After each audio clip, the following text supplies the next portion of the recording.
The champagne flute trembled in my hand, condensation slipping between my fingers, like the life I thought I'd built with Marcus. 3 years. 3 years of anniversary dinners at Le Bernardin, where the sommelier knew his preferred Bordeaux, and the maitre d' saved us the corner table overlooking the city lights. 3 years of pretending I didn't notice the lipstick stains on his collar. The late nights that smelled of perfume that wasn't mine. The way his phone screen went dark whenever I walked into a room. I set the glass down on our marble kitchen counter, the one Marcus insisted we install during the renovation, the one that cost more than my mother made in 6 months, working double shifts at the textile factory. The bubbles rose and popped, celebrating nothing. He was 2 hours late.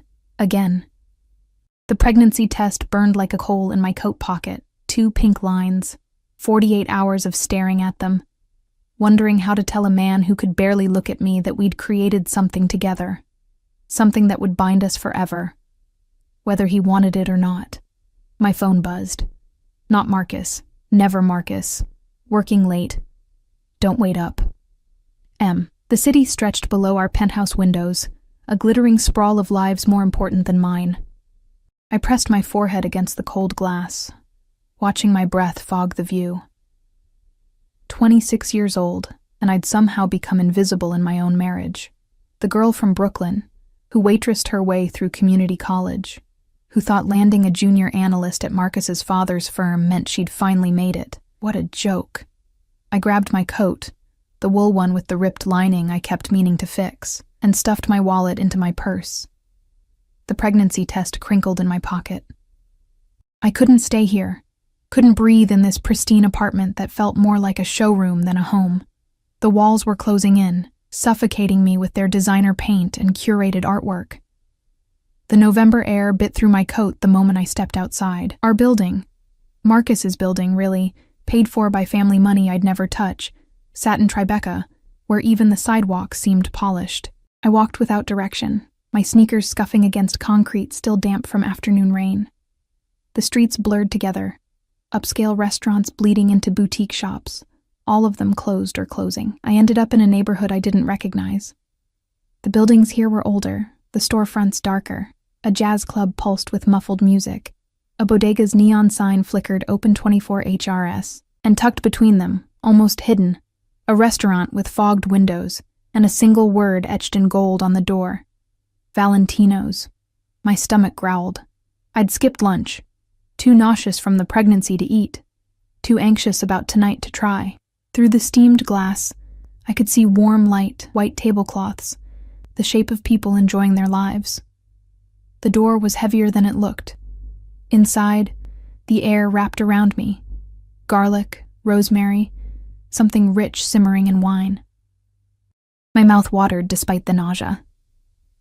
A hostess materialized, her dress black and elegant, her smile professional but not unkind. "Do you have a reservation?" "No, My voice cracked. "I just needed somewhere warm." Her expression softened. "The bar has a few seats. Carlo makes the best carbonara in Manhattan." She led me through the dining room. Real candles flickered on tables where couples leaned close, where groups laughed over wine bottles, where life happened in warm, golden abundance. The bar stretched along the back wall, dark wood gleaming under low pendant lights. She gestured to a corner stool, somewhat hidden from the main room. "Thank you," I whispered. The bartender, Carlo, I assumed, was older, with silver threading through his dark hair and eyes that had seen too much to be surprised by a woman dining alone. He slid a menu across the bar without comment, then returned to polishing glasses with methodical care. I ordered the carbonara and a sparkling water, ignoring how my fingers shook when I handed back the menu.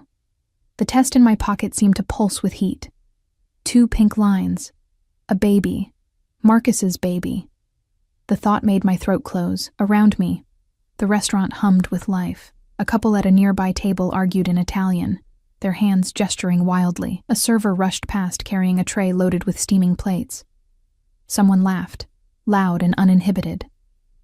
I was surrounded by people, yet I'd never felt more alone. The carbonara arrived in a wide bowl, steam rising, the egg and cheese glistening. I picked up my fork, and that's when I felt it. A shift in the air, like the barometric pressure dropping before a storm. The conversations didn't stop exactly, but they muted, softened. As if someone had turned down the volume on the entire room, I looked up. 3 men had entered through a back door I hadn't noticed. The first 2 wore dark suits that fit too well to be off the rack, their eyes scanning the room with professional assessment. But it was the 3rd man who made my breath catch. He moved like violence contained in an expensive suit. Tall, broad-shouldered, maybe early 30s. His suit was charcoal gray, tailored so perfectly it seemed molded to his frame. Dark hair swept back from a face that belonged in Renaissance paintings. Sharp cheekbones, a jaw that could cut glass, lips that looked cruel even in repose. But it was his eyes that stopped my heart. Dark, almost black, and cold as winter sea ice. He didn't walk through the restaurant. The restaurant parted for him. Carlos straightened behind the bar, his usual calm replaced by something that looked like reverence. Or fear. The hostess appeared from nowhere, murmuring something in rapid Italian. The man, because even thinking of him as a man felt inadequate, nodded once. A gesture so small it barely qualified as movement. His gaze swept the room, cataloging, assessing. I dropped my eyes to my carbonara, suddenly aware of how out of place I looked in my worn coat and 3-year-old jeans. These were not people in my league. This was not a restaurant for women who cried alone at their kitchen counters. I twisted pasta around my fork, trying to become smaller, invisible. A skill I'd perfected in Marcus's world of country club lunches and charity galas, where his mother introduced me as Marcus's wife, with a smile that never reached her eyes. Ms. Russo. The voice was dark velvet over gravel. It came from directly beside me. I turned my head slowly, and there he was, close enough that I could smell his cologne. Cedar and something darker, dangerous. Something that made my pulse spike in a way that had nothing to do with fear, and everything to do with the pregnancy hormones flooding my system. He wasn't looking at me. He was looking at my coat, draped over the stool beside me. At the small white stick that had fallen from my pocket, lying on the dark wood like an accusation. The pregnancy test. His eyes, God, those eyes, moved from the test to my face with the slow deliberation of a predator deciding whether to pounce. Something flickered in their depths, gone too fast to name. I believe you dropped something. His accent was subtle, European maybe, smoothed by years in America but still there in the vowels. My hand shot out, grabbing the test and shoving it back into my pocket. My face burned hot enough to light the entire restaurant. I'm sorry. I didn't mean... You're sitting in my seat. The words were soft, almost gentle, but they landed like a physical blow. I looked around wildly. The bar had emptied without me noticing. Patrons migrating to tables, the stools on either side of me suddenly vacant. Only I remained, an island of ignorance in a sea of people who clearly knew better. I didn't know. I'm so sorry. I fumbled for my purse, nearly knocking over my water glass. I'll move, I'll just... sit. One word. A command dressed as a suggestion. Finish your dinner. He settled onto the stool beside me. Not the one my coat had occupied, but the one on my other side. Close. Too close. I could feel the heat radiating from his body. Could see the way his jacket pulled across his shoulders when he shifted. One of his men took position by the back door, the other near the front. Not sitting. Just... watching. Carlo appeared instantly, setting down a glass of amber liquid without being asked. The man, because I still didn't have a name for him, only the certainty that he was dangerous, picked it up, took a slow sip, and finally turned to look at me fully. You're crying. I touched my face, surprised to find wetness on my cheeks. When had that started? I'm fine. You're celebrating alone in a restaurant you clearly didn't intend to find, holding a positive pregnancy test and crying into pasta. His lips curved, not quite a smile. This is not fine. The observation was so accurate, so brutally honest that I almost laughed. Instead, more tears came, hot and humiliating. It's my anniversary. Congratulations. He's not here. The words spilled out before I could stop them. He's never here. He's... I cut myself off, horrified. Why was I telling this to a stranger? A stranger who looked like he could snap necks without creasing his suit. He's a fool. The man said it with absolute certainty, as if it were a medical diagnosis rather than an opinion. I should have left then. Should have thrown money on the bar and run back to my empty penthouse, my absent husband, my carefully constructed life. Instead, I took a shaky breath and met those dark eyes. I don't even know your name. Something shifted in his expression, not a smile, but close. Dante. Dante, I repeated. It fit him, classical, dangerous. Don't. He raised his glass in a gesture that might have been a toast or a warning. Names have power, Piccola. Once I know yours, you become real. And real things. He paused, studying me with an intensity that made my skin prickle. Real things are harder to walk away from. I should have asked what he meant. Should have pressed for clarity. Instead, I picked up my fork and took another bite of carbonara, my hands steadier now, despite the tears still wet on my face. We sat in silence, me eating, him drinking, his men standing sentinel, while the restaurant continued its muted rhythm around us. When I'd scraped the bowl clean, Dante gestured to Carlo, another. And bread, she's too thin. I'm fine, I protested. You're eating for two. His eyes dropped to my pocket, where the test had disappeared, and crying alone on your anniversary. We've established that fine is not a word that applies to you tonight. Carlo brought more food without comment. Bruschetta, fresh bread with olive oil, a small plate of roasted vegetables. I stared at the abundance, my throat tight. I can't pay for all this. You think I would let you? Dante's voice dropped lower, dangerous. In my restaurant, women who cry eat for free. It's a rule. Your restaurant? I looked around with new eyes, the deference, the cleared seat, the way everyone moved around him like water around a stone. My restaurant, he confirmed. Among other things, the implications hung heavy in the air.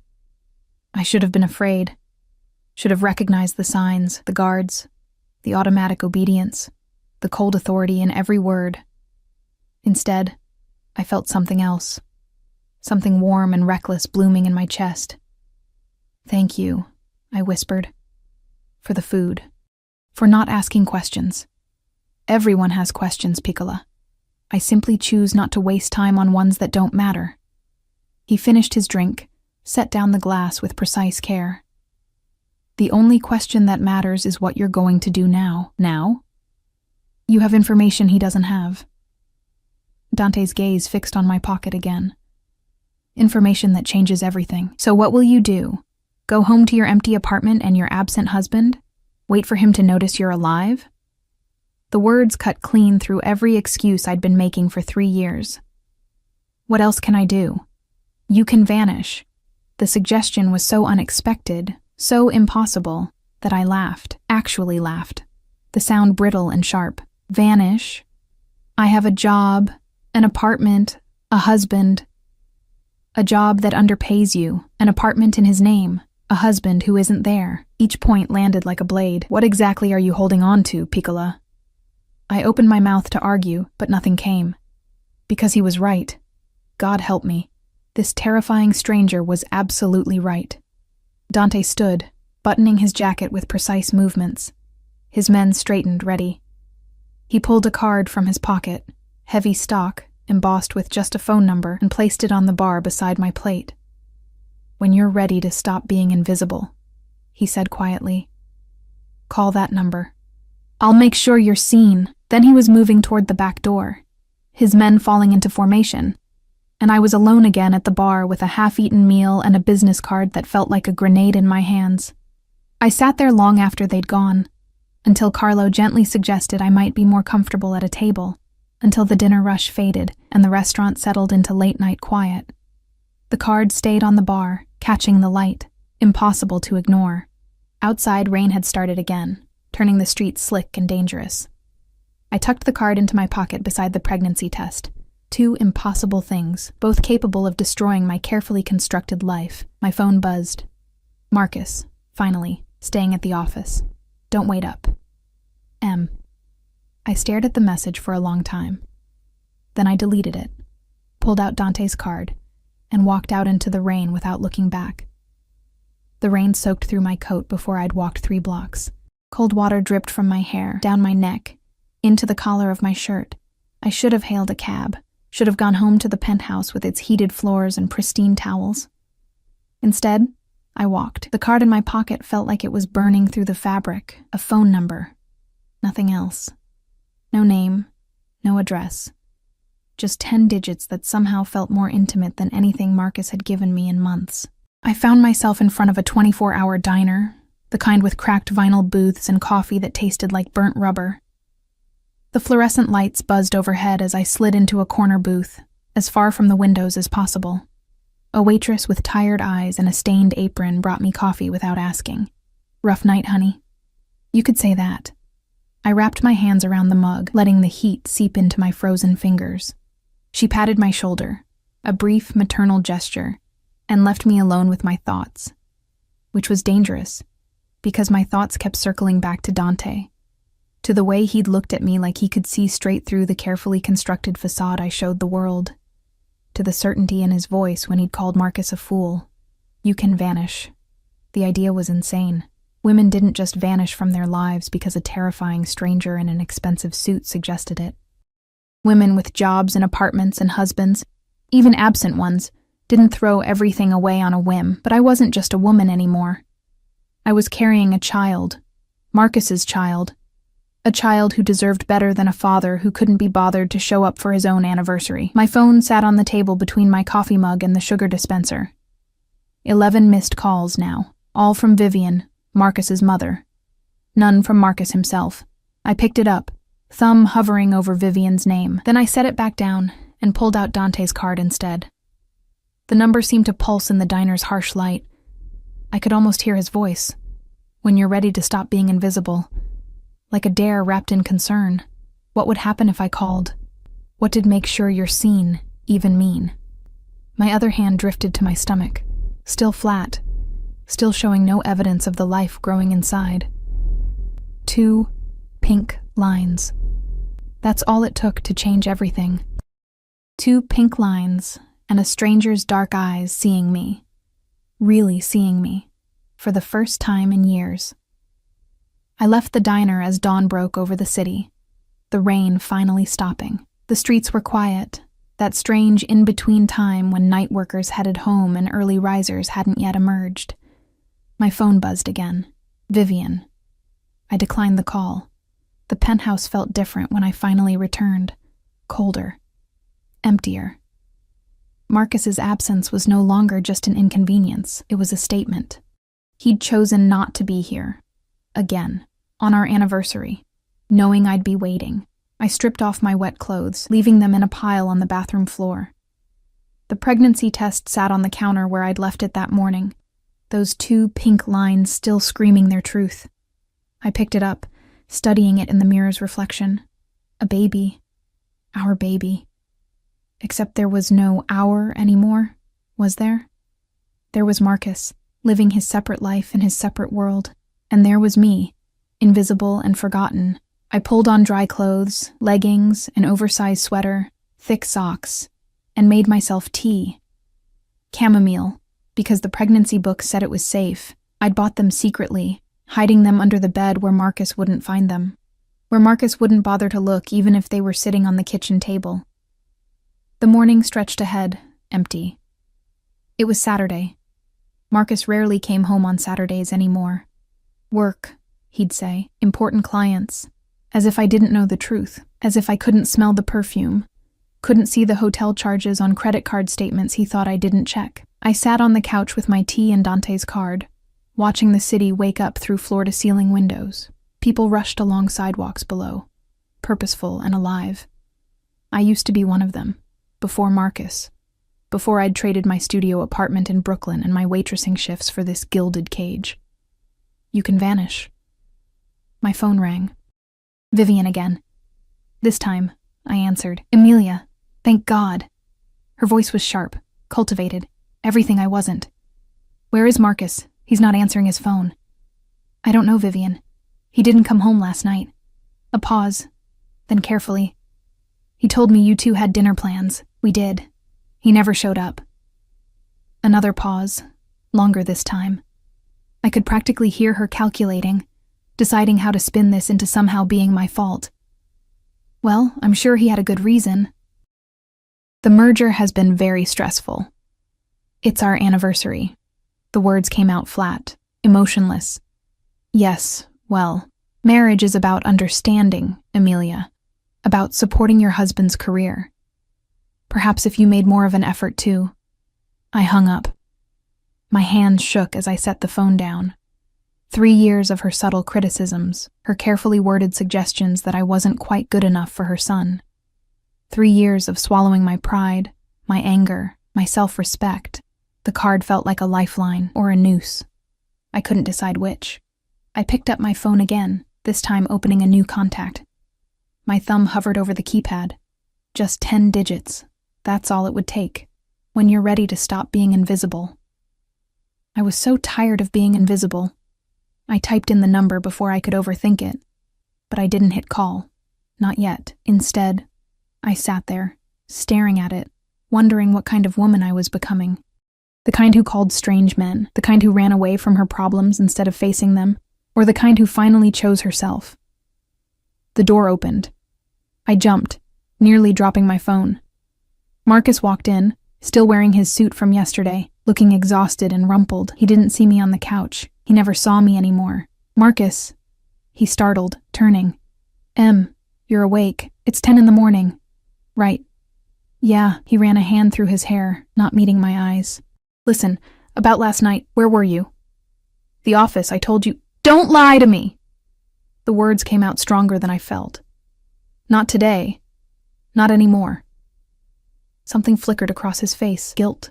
Annoyance. It was gone too fast to tell. I had a late meeting. It ran long. I crashed on the office couch. On our anniversary. It's just a date, Em. It doesn't mean... He stopped, seeming to realize how that sounded. Look, I'm sorry. I should have called. I should have been here. But this merger is important. And... I'm pregnant. The words hung between us like a bomb. Marcus's face went blank, all the color draining away. He took a step back, as if I'd struck him. What? I'm pregnant. I stood up, holding my ground even though my legs felt weak. 8 weeks. I found out 2 days ago. He stared at me. Through me. For a long moment, he didn't speak. Then, are you sure? I took 3 tests. Yes, I'm sure. Jesus. He turned away, hands on his hips. Jesus Christ, breathing hard. We can't.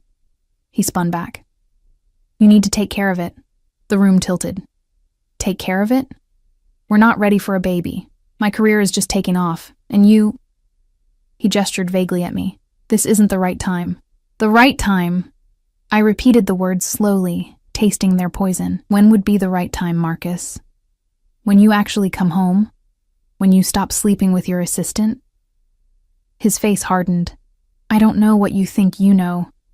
Her name is Jessica. She wears Chanel No. 5. You've been fucking her for 6 months. The words felt good. Powerful. Did you think I was stupid? Did you think I wouldn't notice? This isn't about her. No, it's about you. About the fact that you can't be bothered to show up for your own wife, but you expect me to just, what? Erase our baby because it's inconvenient? Don't be dramatic. His voice went cold, the tone he used in business meetings. We both know this marriage isn't working. A baby won't fix that. It'll only make things worse. The truth of it hit harder than his words.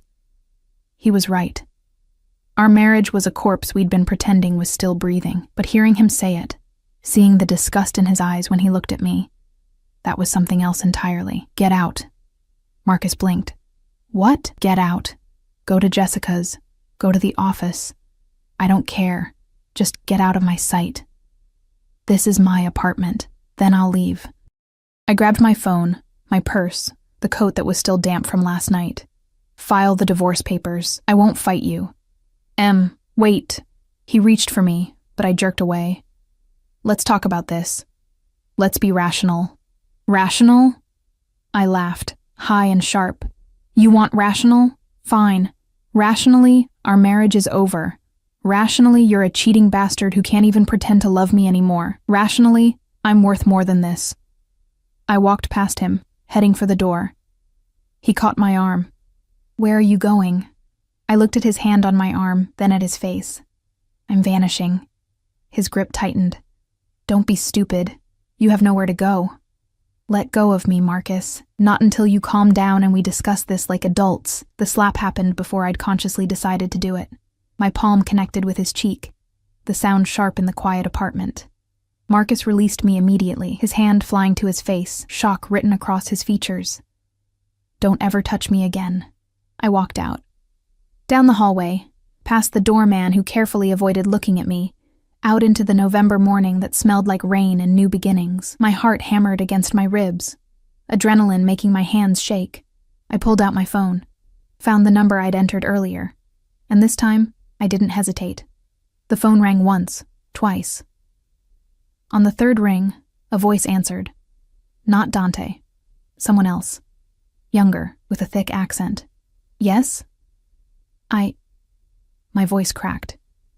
I need to speak to Dante. Who is this? He gave me this number, last night, at Valentino's. He said... I took a breath. He said to call when I was ready to stop being invisible. A pause. Then, wait, the line went quiet, but not dead. I could hear voices in the background, speaking rapid Italian. Footsteps. A door closing. Then, piccola. His voice sent a shiver down my spine. Dante. He sounded unsurprised, as if he'd been expecting my call. I need help. Words came out small, broken. Where are you? Outside my building. I left. I told him about the baby and he... My throat closed. He wants me to get rid of it. Silence. When Dante spoke again, his voice was soft, deadly. Give me the address. I rattled it off, my brain on autopilot. Don't move. Someone will be there in 5 minutes, do you understand? Don't go back inside. Don't speak to anyone. Just wait. Okay. Emilia.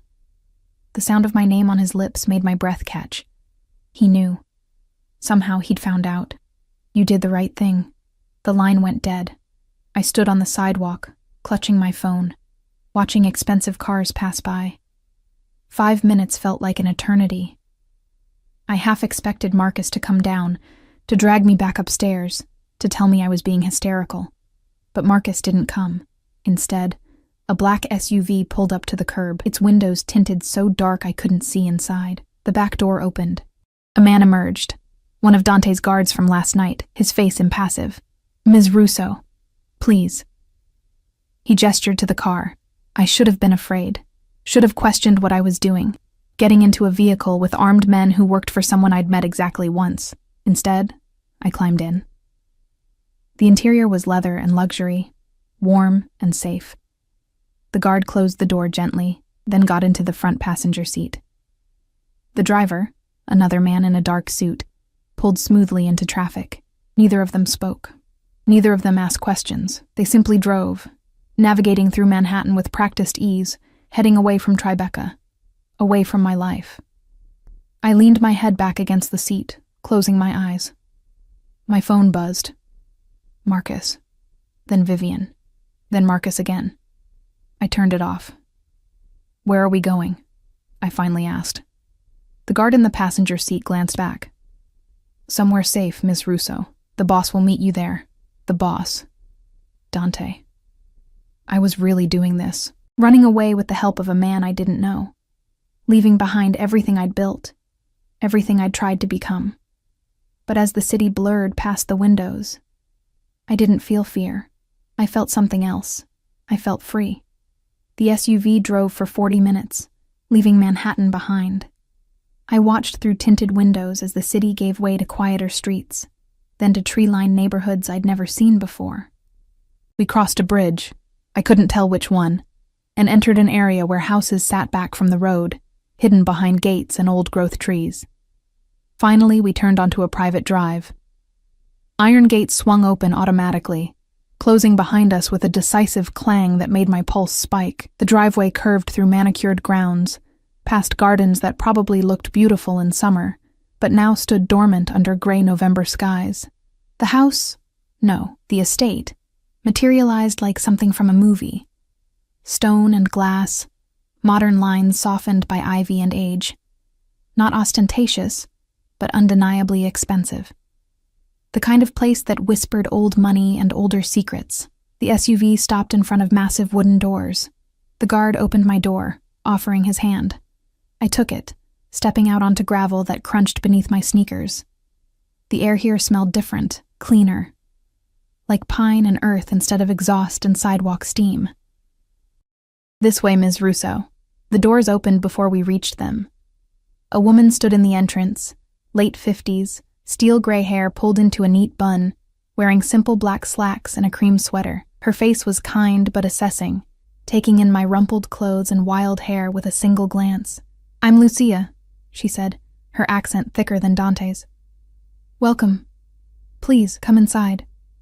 The interior took my breath away. High ceilings, warm wood floors, furniture that managed to be both elegant and comfortable. Artwork on the walls, real artwork, not the pretentious pieces Marcus's decorator had chosen. Windows everywhere, letting in gray morning light. "You must be cold," Lucia continued, already moving deeper into the house, "and hungry. When did you last eat?" I tried to remember. "The carbonara last night. Nothing since." "Last night." She made a disapproving sound. "Come." The kitchen. I followed her through rooms that seemed to go on forever, each one more beautiful than the last. The kitchen was enormous, all marble counters and professional appliances, but somehow still felt warm. Lived in. A pot of something simmered on the stove, filling the air with the scent of tomatoes and herbs. "Sit." Lucia pointed to a stool at the island. "I'll make you tea. Something gentle for the baby." I froze. "How did you—" Dante told me. She bustled around the kitchen with practiced efficiency. "He says you need a safe place. So here you are, safe." "I don't understand." I sank onto the stool, my legs suddenly weak. Why is he helping me? He doesn't even know me. Lucia's hands paused in their work. She turned to face me, her dark eyes, so much like Dante's, studying my face. "My nephew has always had a weakness for those who need protection, especially women. Especially—" She trailed off, something sad flickering across her features. "You remind him of someone. Who?" "That's his story to tell." She set a cup of tea in front of me, something herbal that smelled like chamomile and mint. "For now, you rest. You're safe here. No one can reach you." The tea was perfect, soothing the nausea that had been building since I'd confronted Marcus. I wrapped my hands around the cup, letting the warmth seep into my bones. "Ms. Russo." The guard from the SUV appeared in the doorway. "Your phone has been ringing, multiple calls from the same numbers." He held out my phone, which I'd left in the car. The screen showed 23 missed calls. Marcus, Vivian, Marcus's father, even Jessica, his assistant turned mistress. "They're looking for me," I whispered. "They won't find you," Lucia said firmly. "Not unless you want them to." I stared at the phone, at all those missed calls representing people who hadn't cared about me until I disappeared. I should call them back, tell them I'm okay. "Are you?" Lucia's question was gentle but pointed. "Okay?" Was I? I'd walked out on my husband, accepted help from a stranger who was clearly dangerous, and was now sitting in a mansion I couldn't have afforded to breathe in. I was pregnant, alone, and had no idea what came next. "No," I admitted. "I'm not okay." "Then rest first, decisions later." She ladled soup into a bowl, the same rich tomato scent from the stove. "Eat. Then Dante will explain everything." "Where is he?" "Handling business." Her tone suggested I shouldn't ask what kind. "He'll be home this afternoon." Home. As if this palace were just a house. As if men like Dante, men with guards and restaurant empires and the kind of power that made people step aside, had normal homes.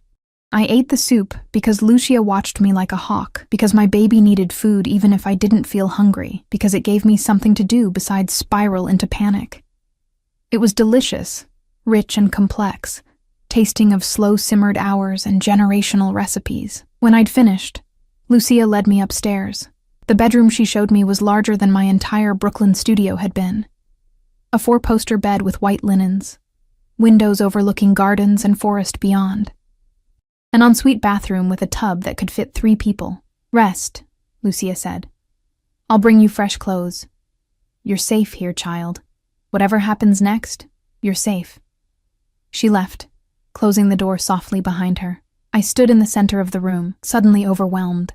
This morning I'd been in my penthouse, confronting my cheating husband. Now I was in a stranger's mansion, hidden away like some fairy tale princess. Except this wasn't a fairy tale. Dante wasn't a prince. And I was far too old to believe in happy endings. I moved to the window, looking out at grounds that stretched into woods. Somewhere in the distance, I could see the iron gates we'd driven through. Between me and freedom. Or between me and danger. I couldn't tell which. My phone buzzed in my pocket. I pulled it out, seeing a new message from Marcus. "Where are you? We need to talk. Don't be stupid about this. Don't be stupid." As if leaving a man who cheated on me and demanded I abort our baby was stupid. As if staying would have been the smart choice. I deleted the message. Then I turned off the phone completely and set it on the dresser. The bed called to me.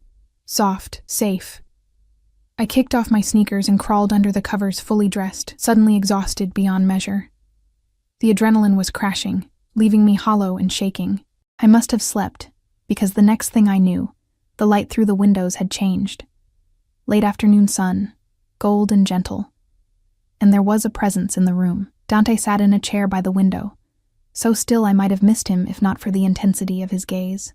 He'd changed from last night. No suit, just dark jeans and a black Henley that showed off the breadth of his shoulders. Somehow he looked more dangerous this way. More real. "You're awake," he said quietly. I sat up, pushing hair from my face, suddenly conscious of how I must look. "How long have you been there? An hour? Maybe more."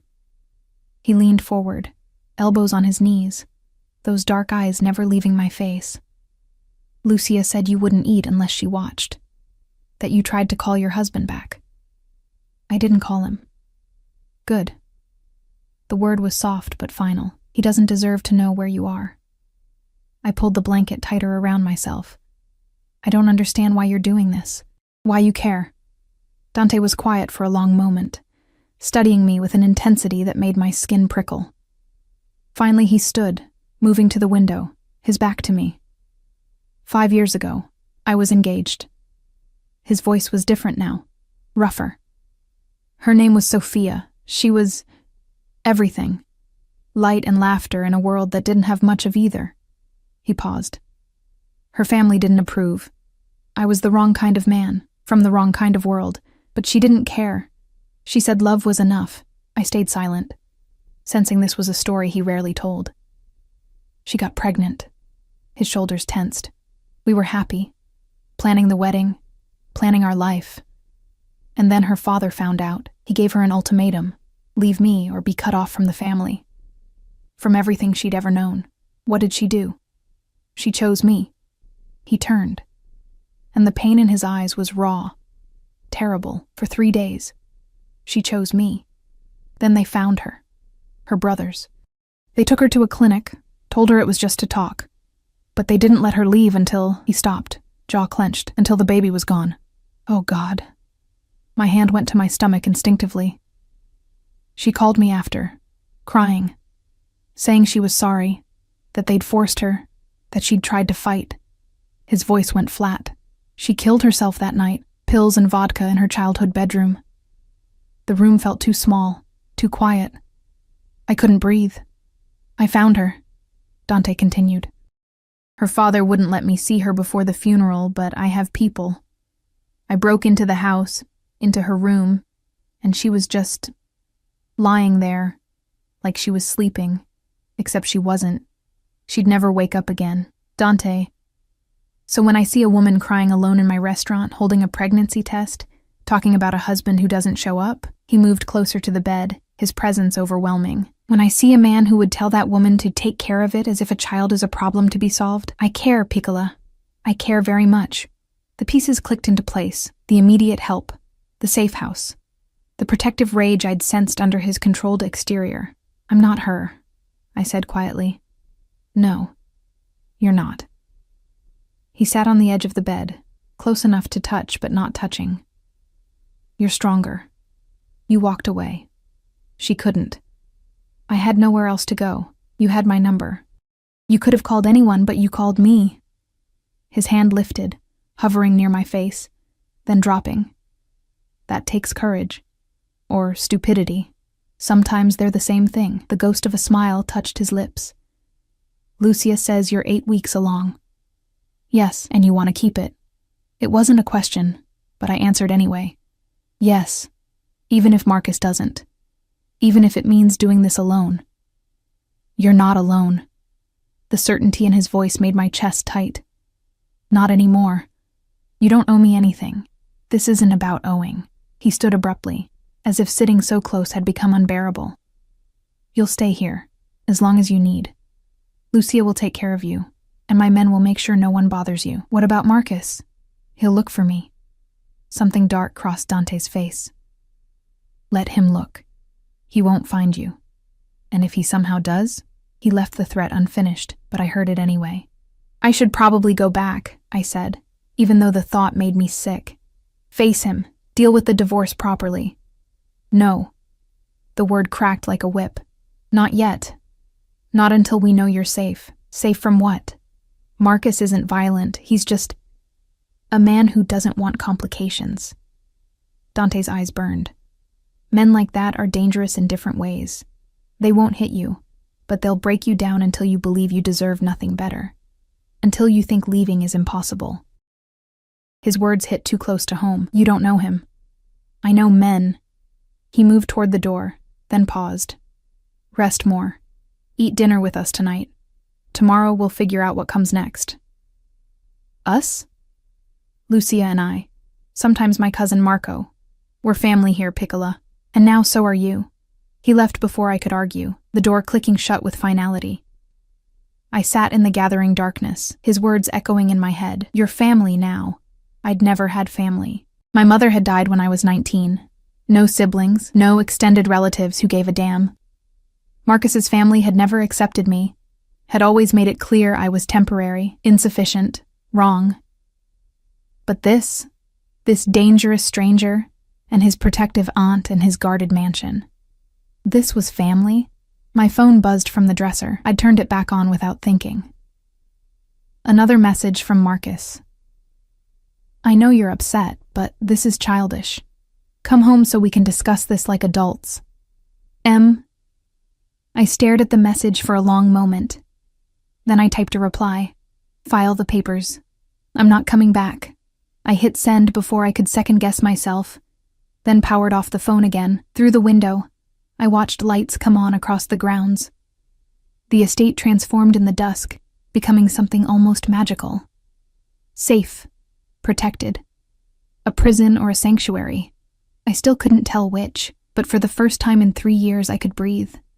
Dinner was an intimate affair in a formal dining room that somehow felt warm despite its grandeur. Lucia had set 3 places at one end of a table that could easily seat 20. Candles flickered between us, casting dancing shadows on oil paintings of people who shared Dante's dark eyes and sharp features. "My grandfather," Dante said, catching me staring at a particularly stern portrait. "He built this house in 1952. Bought the land for nothing, filled it with everything. It's beautiful," I said quietly. "It's a fortress." He poured wine for himself and Lucia, then filled my glass with sparkling water without asking. The gesture was small but attentive, as if he'd already memorized what I could and couldn't have. My grandfather understood that safety requires walls, high ones. Lucia brought out dish after dish, roasted chicken with herbs, vegetables that tasted like they'd been grown on the property, bread so fresh it steamed when she broke it open. I ate because she watched, because my baby needed it, because the food was too good to refuse. "You're quiet," Dante observed, his eyes never leaving my face even as he ate. "I'm trying to understand this." I gestured vaguely at the room, at him, at everything. "Why you're helping me. What you expect in return." "Expect?" His eyebrow rose. I expect you to eat, rest, and let that baby grow healthy. That's all. Nobody does something for nothing. You think I want something from you? He set down his fork, giving me his full attention. What could you possibly have that I need, Piccola? The question should have been insulting. Instead, it felt honest. What did I have? A failed marriage, a job I'd quit showing up to, a bank account Marcus controlled. I was nothing. Nobody, exactly. I whispered. Dante's jaw tightened. You think being without money means being without value? Doesn't it? No. The word was hard, final. You carried yourself with dignity when your husband abandoned you. You protected your child when he demanded you destroy it. You had the courage to walk away from everything you knew. He leaned forward. That's worth more than all the money in Marcus's accounts. Lucia made a small approving sound, refilling my water glass. My husband, I started, then stopped. Ex-husband, I guess. He'd say I'm being impulsive, emotional, that I'm not thinking clearly. Your ex-husband is a coward who hides his cruelty behind reason. Dante's voice went cold. I've known men like him. They convince you that your feelings don't matter, that wanting basic respect is unreasonable. They make you small so they can feel big. Every word landed like a physical blow, because every word was true. How many times had Marcus dismissed my concerns as overreacting? How many times had he made me feel crazy for wanting him to care? I should hate him, I said quietly. But mostly I just feel empty. Hate comes later. Dante picked up his wine, swirling it thoughtfully. First comes grief. You're mourning the man you thought he was. How do you know so much about this? I told you about Sophia. His knuckles whitened around the glass. After she died, I spent years being angry. At her family, at myself, at God. But before the anger, there was just nothing. An emptiness so big I thought it would swallow me whole. Lucia reached over, covering his hand with hers, a gesture of comfort, of understanding. They stayed like that for a moment, connected by shared pain, and I felt like an intruder on something private. I'm sorry, I said, for your loss. For bringing up bad memories. Don't apologize. Dante pulled his hand back, his mask of control sliding into place. Sophia's memory is why you're here, why you're safe. She couldn't escape, but you did. That matters. We finished dinner in heavy silence. Lucia cleared plates, refusing my offer to help. You're a guest, she said firmly. Guests don't work. After dinner, Dante led me to a room I hadn't seen before, a library with floor-to-ceiling bookshelves and leather furniture that looked like it had been broken in over decades. A fire crackled in the fireplace, making the room feel like something from another century. Sit, he said, gesturing to a couch near the fire. I sat, tucking my legs under me.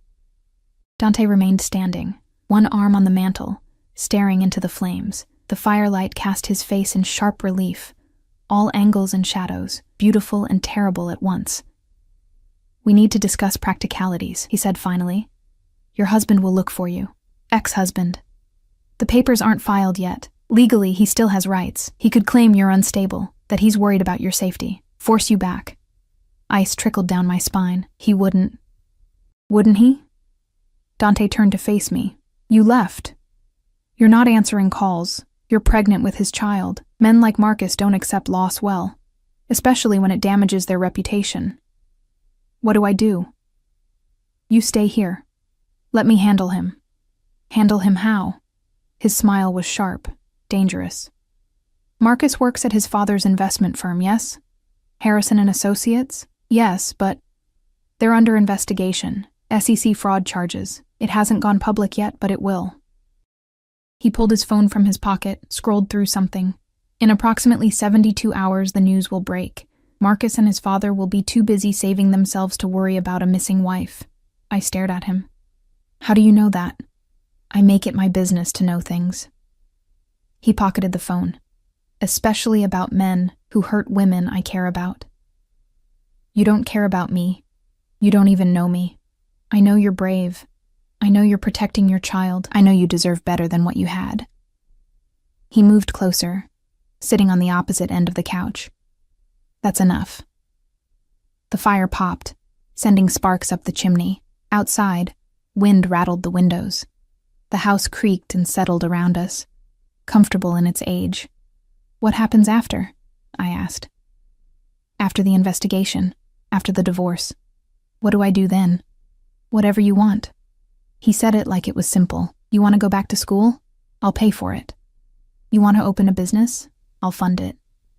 You want to disappear completely, start over somewhere new? I'll make it happen." "Why?" "Because I can." He met my eyes. "Because someone should have done this for Sophia. Because you called me when you had nowhere else to go, and I don't take that lightly. I can't let you pay for everything. That's not—" "You can, and you will." His tone left no room for argument. "You're carrying a child. Your job is to stay healthy and safe. Everything else, I handle." It should have felt suffocating. This man I barely knew, taking over my life, making decisions. But instead, it felt like relief. Like someone had finally seen how tired I was of holding everything together alone. "What do you get out of this?" I asked again, needing to understand. Dante was quiet for a long moment, the fire reflecting in his dark eyes. "Peace," he finally said.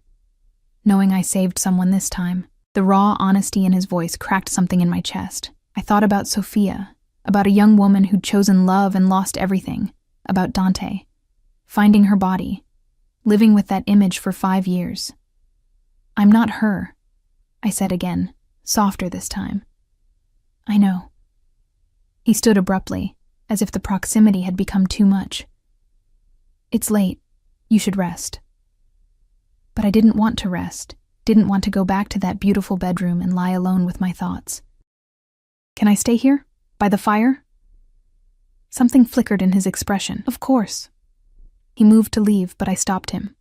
"Stay, please, I swallowed hard. "I don't want to be alone right now." Dante hesitated, his hand on the door frame. Then he nodded, returning to his spot on the couch. Close, but not too close. Present, but not crowding. We sat in silence, watching the fire burn down to embers. At some point, Lucia came in with blankets, tucking one around my shoulders without a word. She left, and still we sat. "Tell me about Sophia," I said quietly. "The good parts, before everything went wrong." Dante's jaw worked. Then, slowly, he began to talk. About a girl who loved terrible movies and good wine, who laughed too loud in restaurants and cried at animal shelter commercials, who'd wanted 3 children in a house by the sea, who'd seen good in him when everyone else saw danger. His voice went soft when he talked about her, the hard edges smoothing into something almost tender. And I realized this wasn't just about saving me.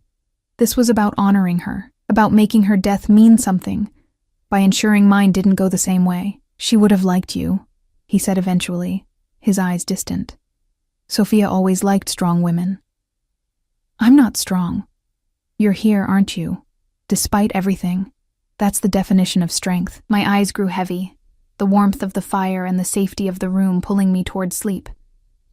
I fought it, not wanting this moment to end, not wanting to lose the strange connection forming between us. "Rest, Piccola." Dante's voice seemed to come from far away. "I'll keep watch. You don't have to. I want to." Those 3 words settled over me like a benediction. Someone wanted to watch over me, wanted to keep me safe, not out of obligation or duty, but because he chose to. I let my eyes close, Dante's presence a solid anchor in the darkness. The last thing I felt before sleep claimed me was the whisper of a blanket being pulled higher, tucking me in with surprising gentleness. When I woke, gray dawn light filled the library. I was still on the couch, covered in blankets, a pillow under my head. The fire had burned out, and Dante sat in a chair across from me, exactly where he'd been when I fell asleep, his eyes open and watchful. "Did you sleep at all?" I asked, my voice rough. "I don't need much sleep." I sat up, my neck protesting. "You can't watch me 24 hours a day." "I can do whatever I want," but there was no heat in the words. "Lucia made breakfast. You should eat." We walked to the kitchen together, the house quiet around us. Lucia had prepared enough food for an army. Eggs, bacon, pastries, fruit, yogurt. I ate mechanically, aware of both of them watching to make sure I finished. My phone sat on the counter where Lucia must have brought it from my room. 13 new messages. I picked it up, scrolling through them with detachment. Marcus, increasingly angry. This is ridiculous. You're being childish. Call me immediately. Vivian, condescending. Whatever Marcus did, I'm sure it can be resolved. Don't throw away your marriage over pride. Marcus's father, cold. Your behavior reflects poorly on this family. Cease this nonsense at once. And then, from a number I didn't recognize, I know where you are. You can't hide forever. My hands shook. Dante plucked the phone from my fingers, reading the message. His expression went deadly calm. When did this come through? Just now. I don't know that number. He was already moving, pulling out his own phone, barking orders in Italian. Within seconds, 3 men appeared. Guards I hadn't seen before. All armed, all focused. What's happening?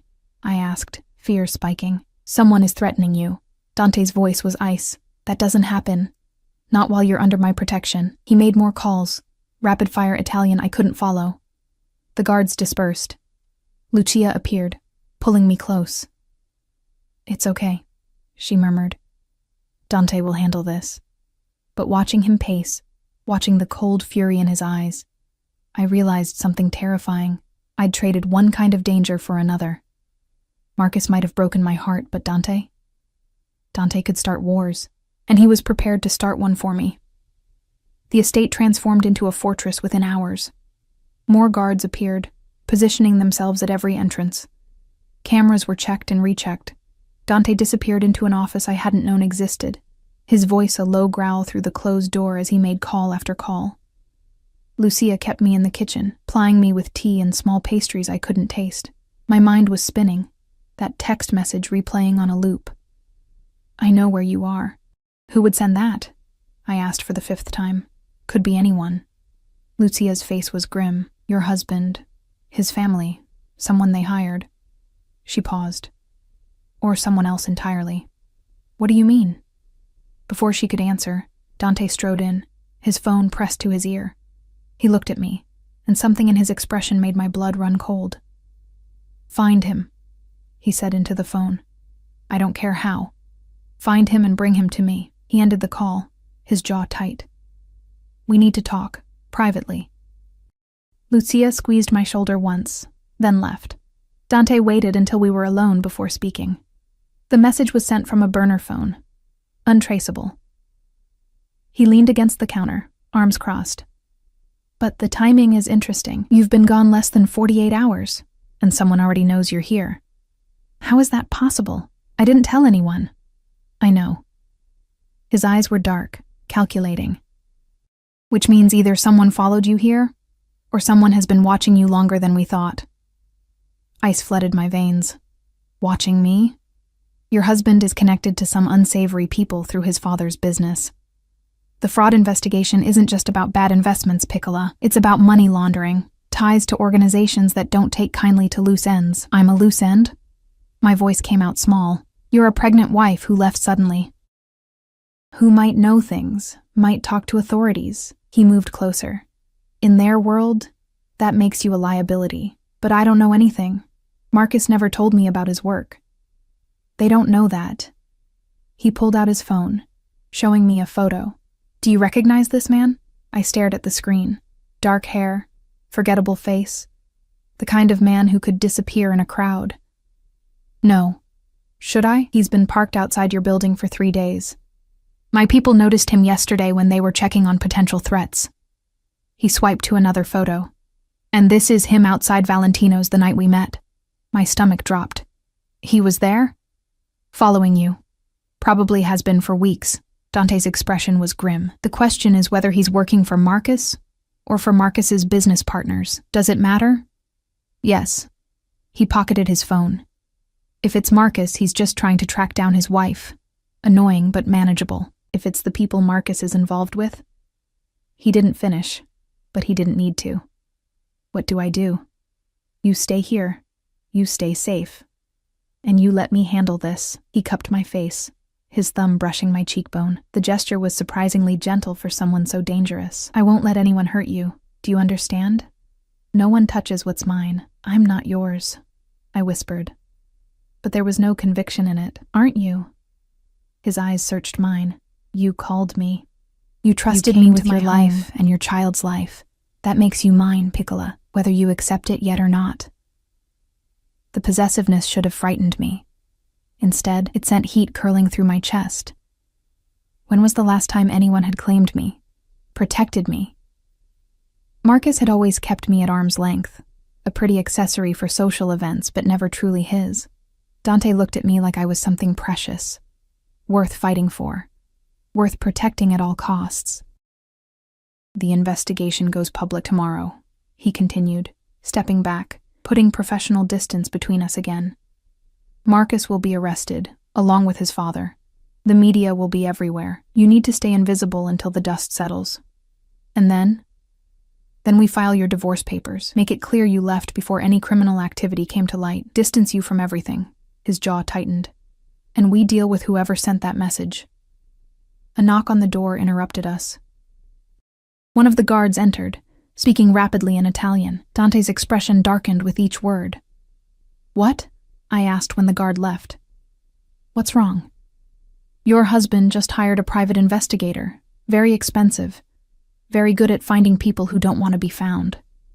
He pulled out his phone again, typing something. But not better than my people. Dante, I need to go out. Handle some things. He was already moving toward the door, then paused. Marco will be here within the hour. My cousin. He'll stay with you while I'm gone. I don't need a babysitter. You need protection. His voice left no room for argument. Don't leave the house. Don't answer any calls from numbers you don't recognize.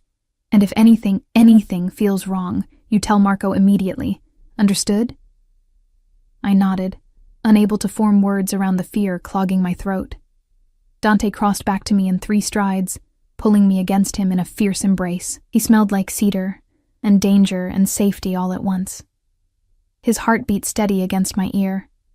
An anchor in the chaos. I'll come back. He murmured into my hair. I promise. Nothing will happen to you. Then he was gone, taking half the guards with him, leaving me alone with Lucia and the crushing weight of reality. I'd run from one dangerous situation straight into another. The difference was, this time someone was fighting for me instead of against me. Marco arrived exactly when Dante said he would. A younger version of his cousin, maybe 25, with the same dark eyes and dangerous grace. He nodded to me politely but didn't try to make conversation, simply positioning himself where he could watch both the entrances and me. The day crawled by. I tried to read, but the words swam on the page. Tried to watch television, but couldn't focus. Mostly I paced, my hand drifting to my stomach, to the tiny life growing there that had inadvertently set all of this in motion. Lucia made lunch, then dinner. Neither of us ate much. The house felt too quiet without Dante's commanding presence, too empty despite the guards stationed at every door. Night fell. Still no word. I was in the library, staring into another fire, when my phone buzzed. Not a text. A call. From Marcus. I stared at his name on the screen, my finger hovering over the decline button, but something made me answer. Emilia. His voice was strained, desperate. Thank God. Where are you? Somewhere safe. Safe? Jesus Christ, Em. Do you have any idea what you've done? The FBI showed up at the office today. They're saying, he choked on the words. They're saying I'm under investigation. For fraud. Money laundering. They think I'm part of some criminal organization. Are you? Silence. Then, quietly, I didn't know. Dad handled everything. I just signed where he told me to sign. You knew enough, I said coldly. You always know more than you admit. I need you to come home, to tell them you don't know anything, that I never discussed business with you. If you testify that I kept you in the dark, it'll help my case. No. What? I said no, Marcus. I'm not coming back to save you from your own mistakes. You're my wife. I was your wife. The woman you cheated on. The woman you told to abort your child. That woman is gone. My voice was steady, strong. File the divorce papers. Don't contact me again. Amelia, please. I'm sorry. I know I fucked up, but I need you. I ended the call, my hands shaking. Then I blocked his number, and Vivian's, and his father's. One by one, cutting ties to the life that had nearly destroyed me. Marco appeared in the doorway. Everything okay? Yes. I took a shaky breath. Everything's fine. My phone buzzed again. Unknown number. Against my better judgment, I answered. Heavy breathing. Then, you think hiding will save you? The voice was distorted, mechanically altered. Fear spiked hot and sharp. Who is this? Someone who knows what you're worth. What you know. Marcus's father made a lot of promises to a lot of dangerous people. Now that those promises are broken. A dark chuckle. Well, wives make excellent leverage. The call ended. I couldn't breathe. Couldn't think. Marco was across the room in an instant, taking the phone from my shaking hands. What happened? Someone. They know. I couldn't form coherent sentences. They said I'm leverage. Marco's face went hard. He pulled out his own phone. Rapid fire Italian, then, Dante's on his way. 10 minutes. You're okay. You're safe. But I didn't feel safe. I felt hunted. Trapped. Like the walls that had protected me were suddenly closing in. True to Marco's word, headlights swept the driveway exactly 10 minutes later. Dante burst through the door, his suit jacket gone, his shirt sleeves rolled up, blood on his knuckles.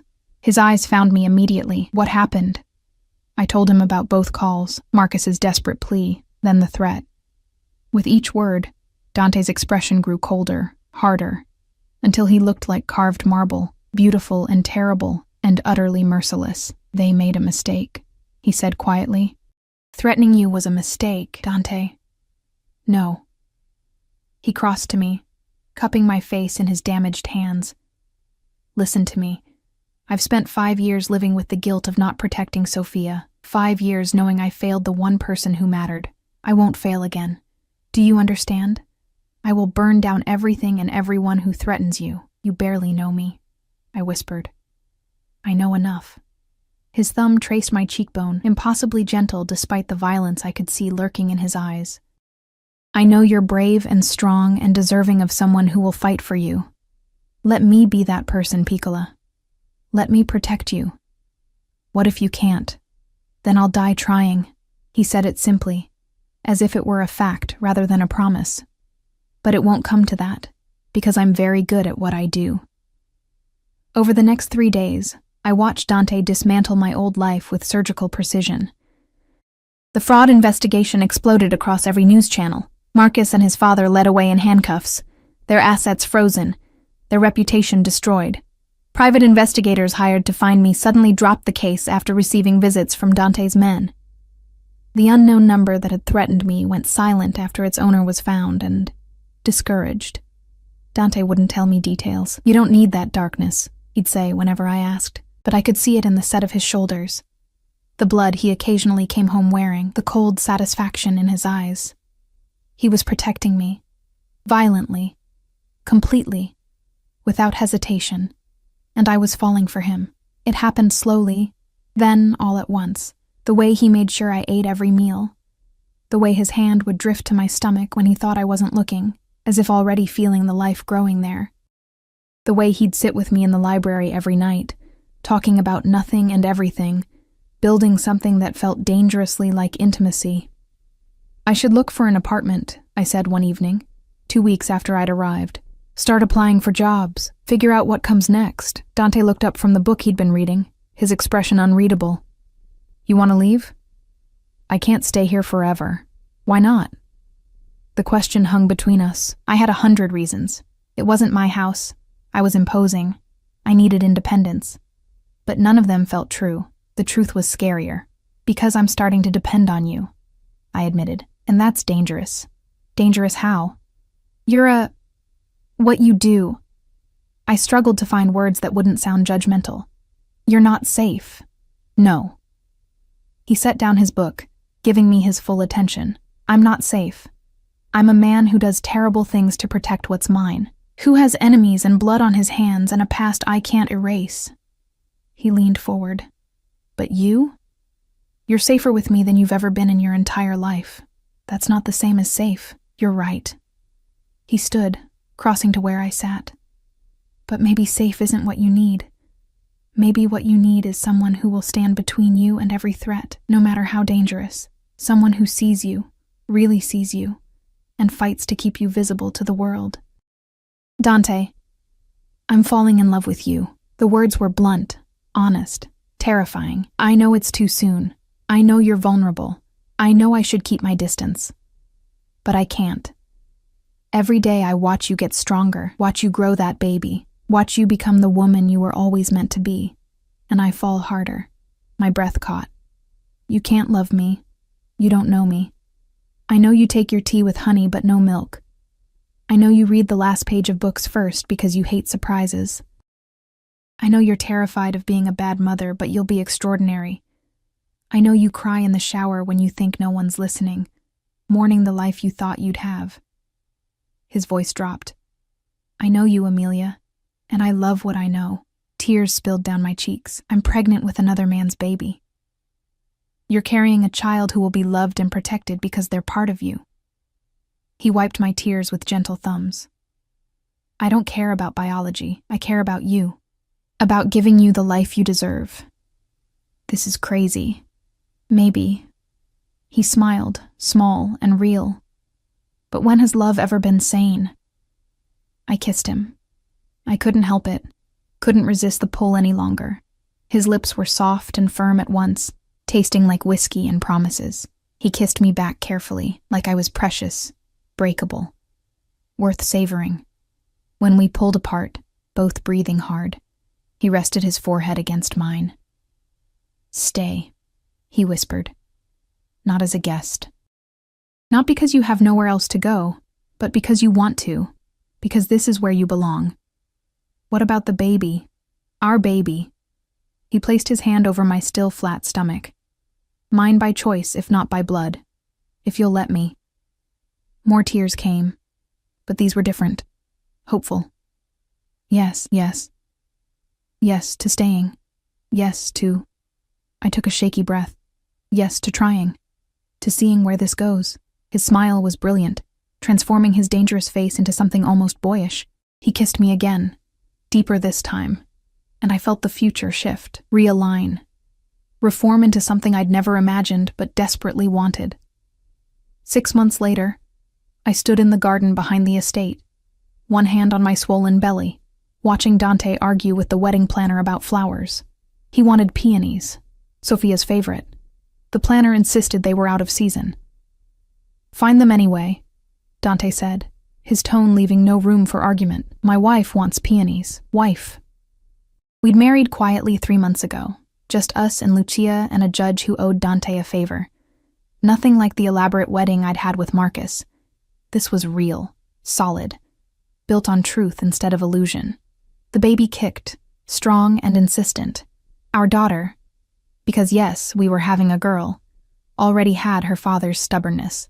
She's active today, I said when Dante joined me, his arm sliding around my waist. Like her mother. He pressed a kiss to my temple, strong and fierce and unwilling to be ignored. Marcus had tried to fight the divorce, then tried to use the baby as leverage. Both attempts had failed spectacularly when Dante's lawyers and his less legal resources made it clear that continuing would be unwise. The divorce was finalized 2 months ago. Marcus was in prison, serving 5 years for his role in the fraud. His father got 15. I should have felt guilty, should have felt something other than relief. But all I felt was free. What are you thinking? Dante asked, his hand covering mine on my belly. That I'm happy. I turned to face him. Actually, genuinely happy. For the first time in, I don't know how long. Good. He kissed me softly. That's all I ever wanted. Our daughter kicked again, harder this time, as if reminding us she was there. Dante laughed, the sound rich and warm. She's going to be trouble, he said. With you as a father? Absolutely. I smiled. But she'll also be loved, protected, always. Seen. He pulled me closer, careful of my belly. Both of you. Always. The garden stretched around us, spring flowers blooming in defiance of the cold I'd felt that November night when I'd walked into Valentino's. So much had changed. So much had been destroyed and rebuilt. I'd vanished from my old life and found a new one. Found a man who loved me not despite my brokenness, but because I'd survived it. Found a family in Lucia's warm kitchen and Dante's fierce protection. Found myself in the process. The pregnancy test that had started everything was gone, thrown away months ago, but I remembered those 2 pink lines. Remembered the fear and hope they'd represented. They'd been a beginning, not an ending. Just like Dante had been. Come inside, he murmured against my hair. Lucia made dinner, your favorite. In a minute. I wanted to stay here, in this moment, with the sun warm on my face, and Dante solid beside me and our daughter safe in my belly. Let's just be here. Together. Together, he agreed. Always together. And standing there in the garden, surrounded by new life and second chances, I believed him. Not because he promised, but because every day he proved it. With gentle hands and fierce protection, and a love that had saved me when I couldn't save myself. I'd vanished on my wedding anniversary, leaving behind a life that was slowly killing me. And I'd found something better, something real. I'd found home.